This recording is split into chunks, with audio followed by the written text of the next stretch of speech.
that just made things worse, because like I was taking drugs to try and cover up what the social anxiety, what I was going through, and it just didn't work. Like, I didn't know it was social anxiety. I was just trying to escape this feeling, and drugs was the only thing that did that. So yeah, I was like smoking lots of weed, which definitely didn't make it any better for me. It started just making it a lot worse. I used to be able to smoke weed and just like have fun with my friends, and then when I was just with this guy, like just had my boyfriend and no other like girlfriends, it just made me just had an adverse reaction. Like, it made me really paranoid and just like feel really crap about myself. So I was doing that and like other stuff which I'm not sure I want to mention on the internet. So yeah, anyway, I decided that I definitely wanted to go to university, and I managed to pass like my A-levels, not with flying colours, but yeah, so I decided I wanted to go to uni, and so I broke up with my boyfriend, and yeah, I thought like I'll go to uni and that'll be it, like I'll just change and then my life will be great. Like, if I go to uni, you know, like that's just not realistic. Like, wherever you go, your problems go with you. So I thought, if I do this, then everything will vanish, and it didn't. Although I did have fun at uni, like in that year, like I made friends in my house. I didn't do any work, and I was still smoking weed like nearly every day, and I just wasn't with it. I just like, anyway, I didn't pass, and I was just confused at the time. I was happy that I'd have made friends, but I just wasn't getting anywhere in life. Like, I wasn't studying.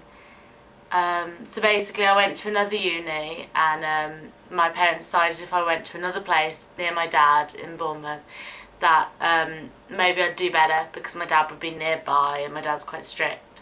I was being brought up just by my mum, because they got divorced when I was like 1. So my dad lives in Bournemouth, so I went to Bournemouth University, got in there, and the first year, let's just say, went pretty badly. Didn't have any friends on my course. I was living just with one other girl from the uni, really, and we just didn't get on, and she ended up like being, like, I'd say picking on me quite a lot. Yeah, my course mates weren't friendly. I didn't make any friends on my course. I was completely isolated. Managed to get through the first year and passed, which, like, I'm still like thankful that I did, like, do the work. Second year, I moved into a house with some great people, and I did make friends in my house. Like, luckily they were all strangers. I moved in and saw a counsellor who like persuaded me to just try and hang out with these people. Sorry if this is all really confusing. Basically, like, if you're familiar with uni, like, you have to live with people each year, and the first year obviously I didn't make friends with the girl, so I just found this ad up for like advertising a room to live with like 9 other people. So for some reason I went for that. Just wanted to like just socialise, so, you know, meet some people. And yeah, so briefly saw a counsellor at the university, and she just said, I said, like, I'm worried that I'm just withdrawing again, I said to myself, and she said, just try and go down and talk to them and stuff. So I decided to follow her advice, and it was the hardest thing I've ever done, because I still didn't know at this point I had social anxiety. I was 21 at the time, and I didn't know what was going on. I just thought I was really shy, and I just had this tendency to withdraw. Like, when I was down, I didn't even know I suffered from depression either. So yeah, anyway, so I made friends in the house, and yeah, so I was too busy socialising to do any work, so I just ended up just like going from one extreme of being really socially shy to the other extreme of being like the most outgoing person. So I was like really outgoing and like talked to everyone, really loud and blah blah blah.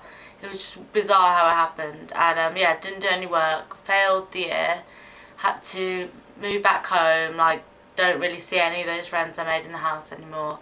Had to move back home. I got heavy depression after I failed, like, my second year, and that's when, like, I knew, I got a job basically at a bar while I moved back home, because like I had to get a job and like earn some money.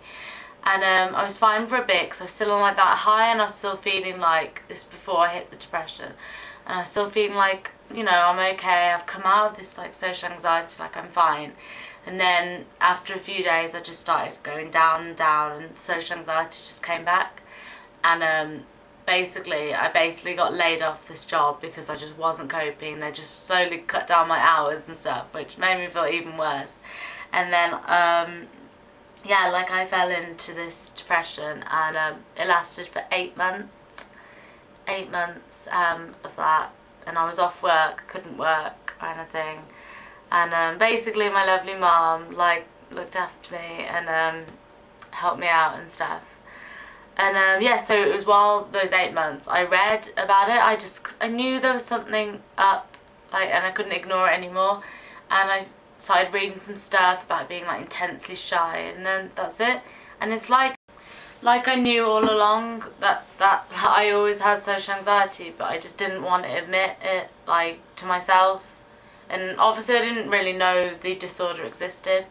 So like as I read more, then I thought, like, this is me. Like, you know, when you do those like questionnaires on the internet, I did all of that, like all the self-tests, and that was it. And then I realised at the age of, how old was I think 22, that was it. I had social anxiety, and it was for me the worst moment, because if I could have had anything, and it's probably because I suffer from it, and you always like don't want whatever you've got. Say if I had like manic depression, that'd be like the worst thing. I don't know, but for me it was like the worst thing I could have been diagnosed with, like, ever.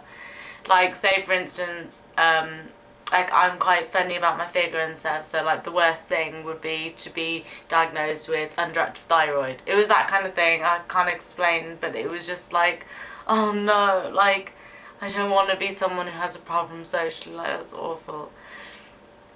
So yeah, and like it's just been hard, like, to make friends and to maintain relationships. And just, I kind of always felt like an outsider, and like I struggle.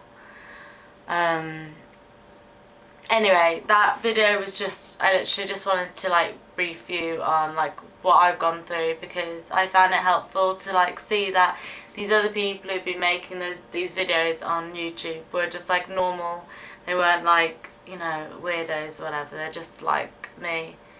And anyway, so this is the first one, and I'm going to make some more and more to just like show you what I'm doing, and maybe like help you out with some of the stuff I've been doing, or just like a release, just to like tell someone, and maybe so the people can watch it and relate. And yeah, okay, well thanks for listening, and yeah, like I'll be back in part 2, so